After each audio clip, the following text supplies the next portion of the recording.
कहानी है विशैलगढ़ की महारानी विशेश्वरी की। विशेश्वरी सृष्टि की सबसे शक्तिशाली नागिन बनना चाहती थी। पूरी सृष्टि में ऐसा कोई ना हो जो उसका मुकाबला कर सके, लेकिन इतिहास साक्षी है, जब जब किसी ने सर्वशक्तिमान बनने की कोशिश की है, ईश्वर ने उससे बड़ी शक्ति को जन्म दिया है। विशेश्वरी के साथ भी यही हुआ। विशेश्वरी अपने लक्ष्य की ओर बढ़ रही थी कि एक खबर आई, इंसानी बस्ती में रहने वाले एक दंपति के घर एक बच्ची जन्म लेने वाली है। वो भी ऐसे दिव्य नक्षत्र में जो हजारों सालों में एक ही बार आता है।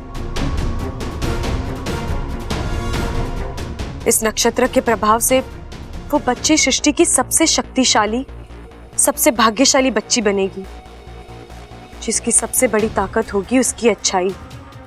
एक इंसानी बच्ची नागों से ज्यादा शक्तिशाली होने वाली है। ये बात विशेश्वरी को राज नहीं आई। उसने विधाता की इस रचना को बदलने के लिए एक योजना बनाई। जैसा कि ईश्वर का विधान था, दिव्या नक्षत्र में उस बच्ची का जन्म हुआ और अगले ही अमावस की रात महारानी विशेश्वरी उस बच्ची का अपहरण करने पहुंची।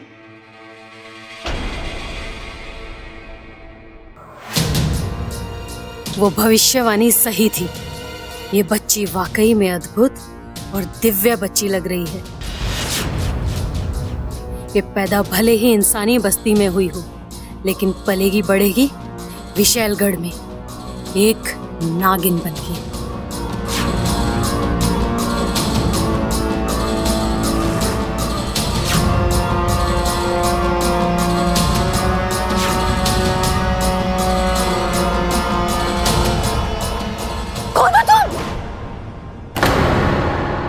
क्या कर रही हो? ये हमारी बच्ची को चुरा रही थी। क्या मेरी बच्ची?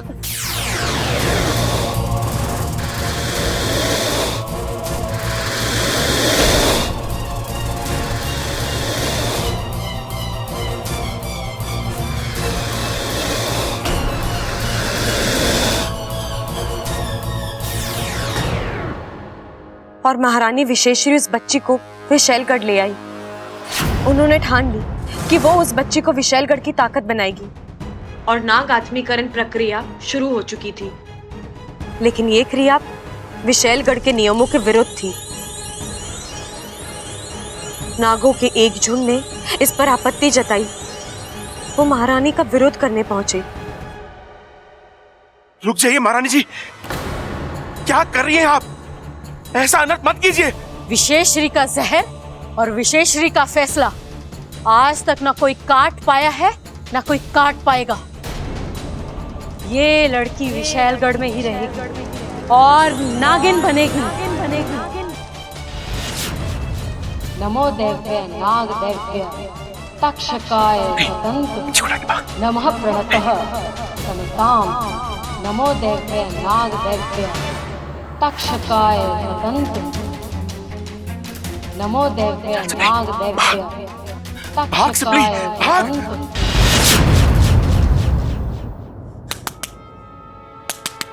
कोई है?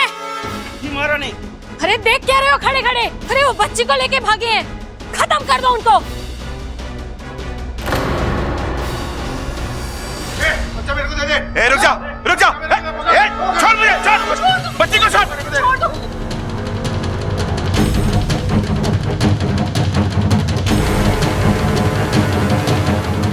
बच्ची को छोड़। छोड़ो इनको। छोड़ो बच्ची को।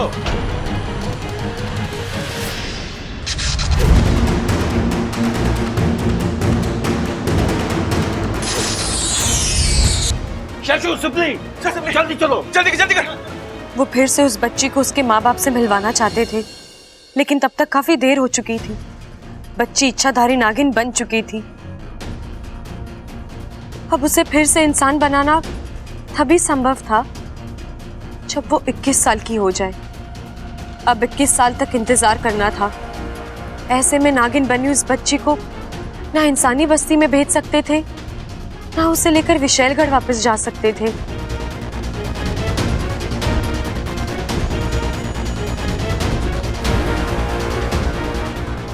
आखिर उन नागों ने अपनी एक नई दुनिया बसाई, नागिस्तान।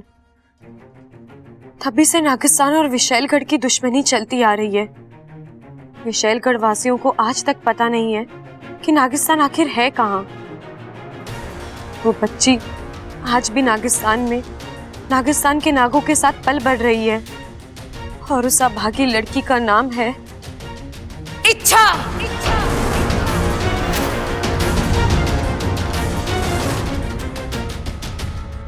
आखिर ऐसा क्या है इस किताब में जो अपनी जान जोखिम में डालकर यहां तक चली आई? हमें दो ये किताब। नहीं, मैं नहीं दूंगी।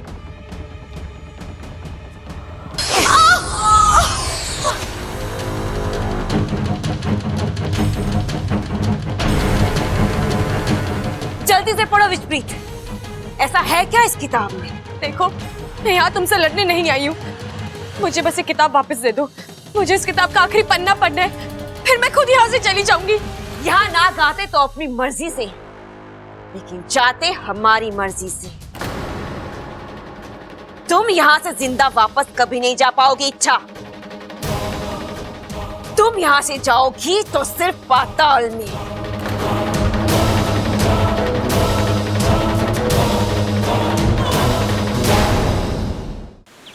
मुखिया जी, मैं और सिपली हमारे 2 सैनिकों के साथ विशैलगढ़ जा रहे हैं। आपकी अनुमति चाहिए।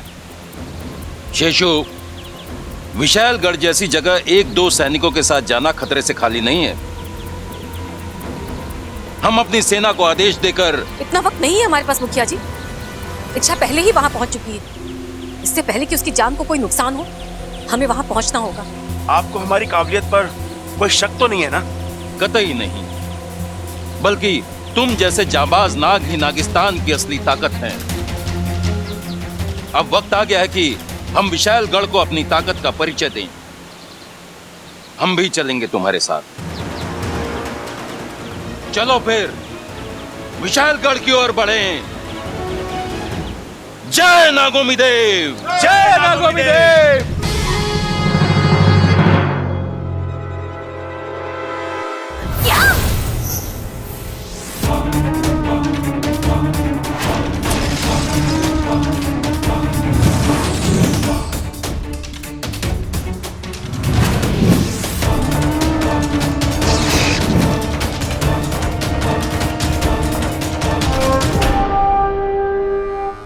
लगता है नागिस्तान वाले घुस आए।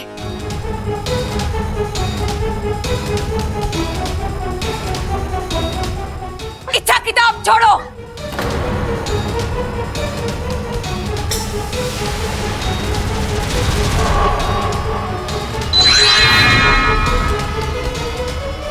इच्छा, या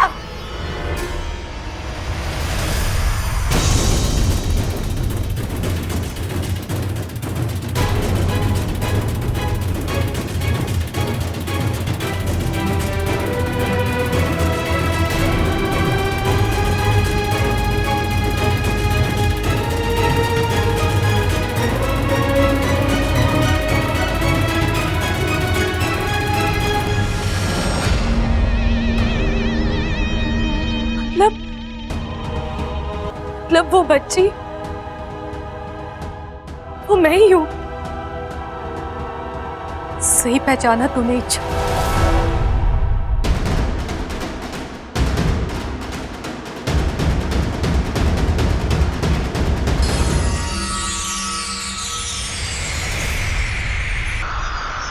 वो बच्ची तू ही है।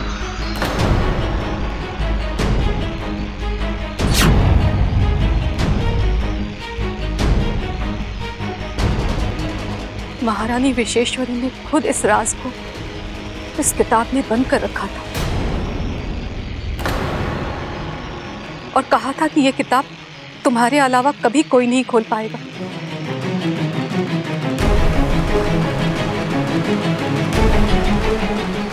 हम सबने सोचा कि ये राज इस किताब में दबकर खत्म हो जाएगा,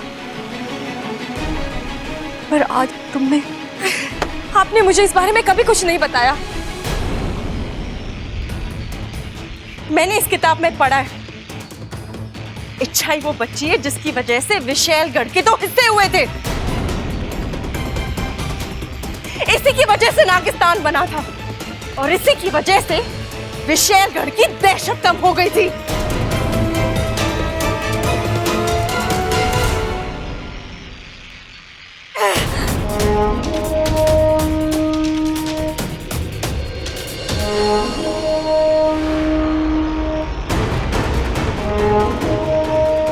लगता है विशालगढ़ की सेना इसी तरफ आ रही है। शेषु सिपली, तुम लोग जल्दी यहां से निकलो, हम लोग इन्हें रोक के रखते हैं।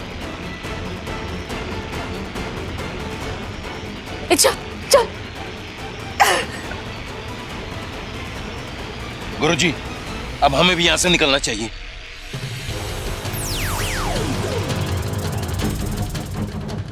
महारानी, अब ठीक तो है ना? अब आ रहे हो तुम लोग?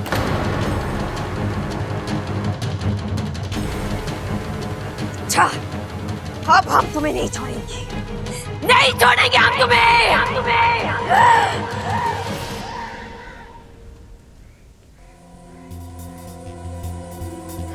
छोड़िए मेरा हाथ माँ। क्यों बचाया आपने मुझे? मर रही थी ना मैं, तो मरने दे दे। अच्छा, क्यों माँ? आपको वाकई में मेरी चिंता है? नहीं, नाटक कर रही हैं आप। क्योंकि अगर आपको मेरी चिंता होती तो आप मुझसे इतना बड़ा राज कभी नहीं छुपाती। ऐसा क्यों किया आपने माँ? क्यों मुझे नहीं बताया कि मुझे जन्म देने वाले आप नहीं कोई और है, जो इंसानी बस्ती में जिंदा है, जो अपनी बच्ची के लिए तड़प रहे हैं। इच्छा, तूने वो किताब पूरी पढ़ ली है ना? हाँ। और फिर भी तू हमसे ये सवाल कर रही है? चल मान ले हम तुझे सच बता भी देते तो क्या हो जाता? क्या तू उनके पास वापस जा सकती थी? उनसे मिल सकती थी? नहीं, 21 साल तरसती रहती उनसे मिलने के लिए। हम बस यही तो नहीं चाहते थे, इसलिए हमने तुझे अपनी बेटी माना। एक साधारण नागिन की साधारण जिंदगी दी तुझे। अब तू ही बता, हमने क्या गलत किया? क्या हमने तुझे सगे माँ बाप का प्यार नहीं दिया? क्या हमने तुझे अच्छे संस्कार नहीं दिए? एक पल के लिए हम थोड़े से स्वार्थी भी हो गए थे। तुझे सगी बेटी जैसा प्यार करते करते तुझे अपनी बेटी मानने लग गए थे। डरते थे कि कहीं तुझे सच्चाई पता चल गई तो तू हमें छोड़कर चली गई तो? हमारी ममता के आगे हम मजबूर थे। अब अगर फिर भी तुझे लगता है कि हम गलत थे तो ठीक है, तुझे जो फैसला करना है कर ले। इच्छा, सगे ना सही, हम तेरे माँ बाप जरूर थे, हैं। आज भी तेरे हर फैसले में हम तेरे साथ खड़े होंगे। चलो सिपली।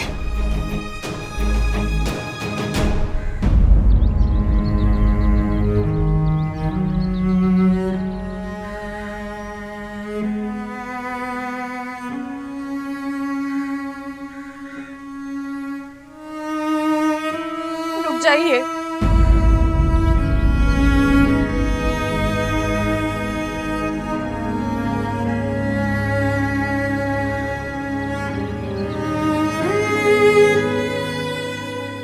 मुझे बेटी कहते हैं ना, अपनी ही बेटी को अब तक जान भी नहीं पाए। आपने ये कैसे सोच लिया कि सच्चाई जानने के बाद मैं आपको छोड़कर चली जाती? मैं नहीं जानती मुझे जन्म देने वाले मेरे माँ पिता कौन है, कहाँ है। मैंने उन्हें नहीं देखा। मैंने बचपन से देखा है तो बस आपको। मेरे लिए मेरे माँ पिताजी आप ही है और हमेशा आप ही रहेंगे। दुनिया की कोई मजबूरी, कोई गलतफहमी, कोई राज कुछ नहीं आ सकता हमारे बीच। आप दोनों और मैं, यही परिवार है हमारा। मैं आप दोनों को छोड़कर कभी नहीं जाऊंगी, कहीं नहीं जाऊंगी। अब तो आपको तसल्ली हो गई ना, या फिर भी मैं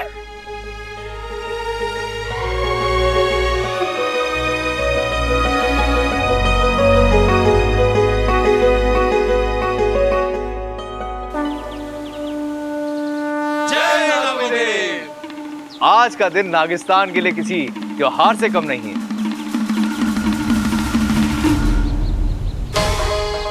आज हमने फिर इच्छा को विशैलगढ़ से बचा लिया है।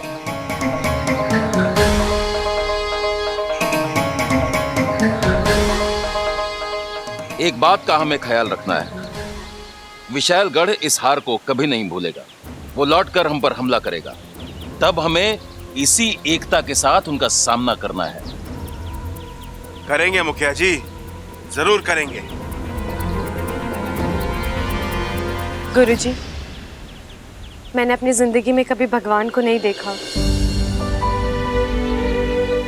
लेकिन आज एक बात मैं दावे के साथ कह सकती हूँ, वो आप सबसे अलग नहीं होंगे।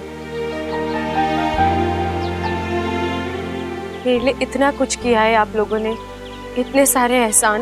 एहसान नहीं सपोली, फर्ज या जिम्मेदारी कह लो, जो कि अब पूरी हो चुकी है। अब तुम पूरे 21 साल की हो गई हो।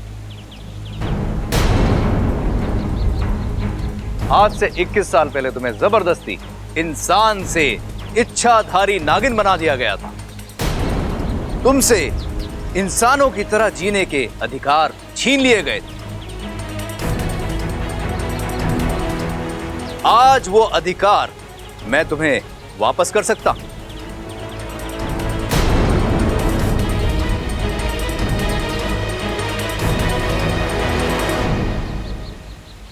गुरुजी, इच्छा मैं तुम्हें नागिन से इंसान बना सकता हूं।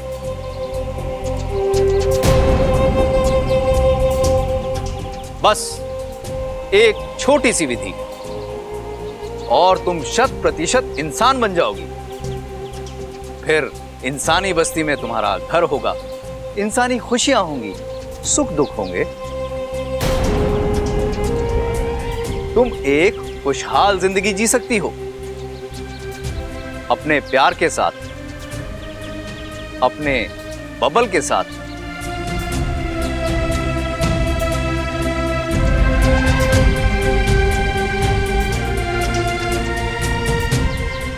लेकिन इसके लिए तुम्हें एक चीज का त्याग करना होगा। कौन सी चीज गुरुजी? नागिस्तान, नागिस्तान, नागिस्तान।